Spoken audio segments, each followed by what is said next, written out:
C'est un discours enfantin que tu relais, parce que ce n'est pas toi qui le dis. Moi, je te connais, Nathan. Tu relais un discours enfantin qui est souvent répété par des Occidentaux et leurs pions auxiliaires ici. C'est-à-dire quoi? On dit quoi? Voilà, vous utilisez le micro. Mais Nathan, ce micro, ça, ce n'est pas occidental, ça vient de Chine. Ça vient du Japon. Ça vient de l'Australie.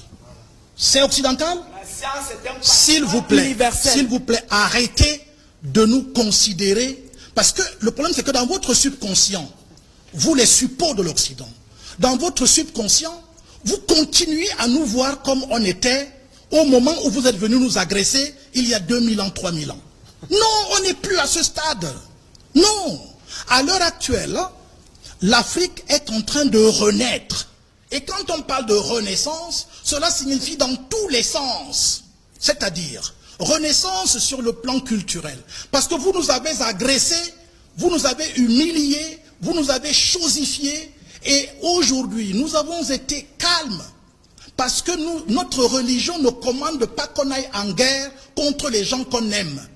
C'est pour ça que tout à l'heure je disais dès l'entame, l'Africain est un religieux par excellence, parce que ce monsieur n'a jamais traversé les océans pour aller attaquer un autre peuple. Dites-moi cela, dans quelle histoire vous avez appris ça? Où? C'est ça qu'on appelle la religion. C'est ce qu'on appelle l'amour, c'est ce qu'on appelle la tolérance.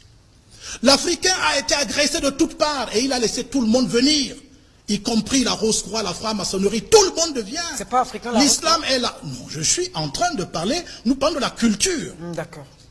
Alors, je voudrais donc dire que lorsque en même temps des gens font semblant d'être africains, j'ai encore dit, je me souviens dans notre forum, j'ai dit par exemple concernant M. Etoundi que vous êtes noir mais vous n'êtes pas africain. Et je sais pourquoi je le lui ai dit.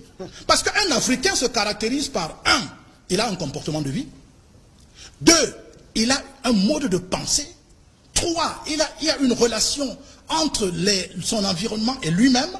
Et il y a des valeurs qu'il soutient.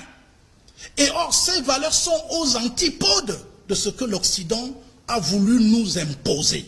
Alors, nous avons accepté cela parce que nous étions pacifistes.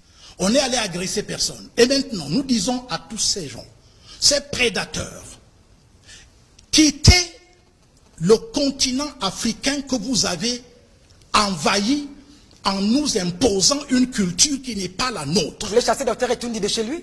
Je dis bien, je vous demande de libérer le continent africain que vous avez enchaîné avec votre culture totalement basse. Et je m'explique.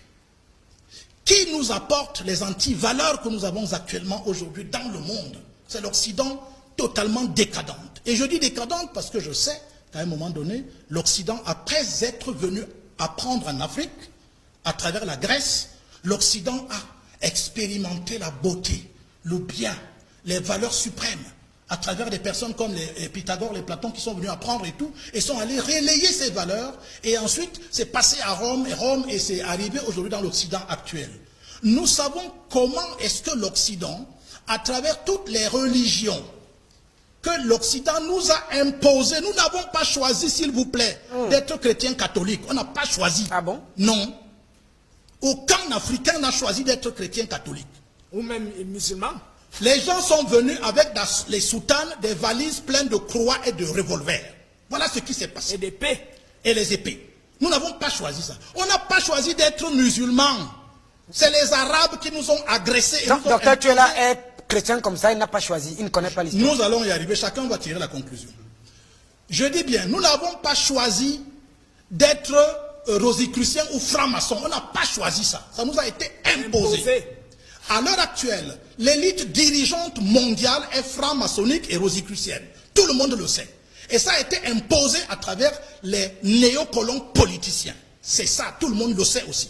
Alors maintenant qu'on a dit dans ça, je voudrais dire que l'Afrique a donc une religion de paix, une religion d'amour, une religion d'acceptation et d'accueil, d'hospitalité. C'est ça que les gens ont appelé le sous-développement, la faiblesse, l'incapacité à défendre son continent et tout ça. Et nous disons qu'il faut maintenant que ça change dans la tête des Africains. Sachez que vous n'avez pas besoin, vous n'avez pas été coupé de Dieu. L'Occident vous a dit que vous êtes coupé de Dieu pour vous exploiter. L'Africain n'a jamais été coupé un jour de la divinité. Maintenant, quand j'ai donc dit ça, je dis donc que notre religion est praxis. Notre religion est pratique de vie. D'accord, on va évoluer. Voilà donc ce que je voulais donner déjà comme premier jet. Merci.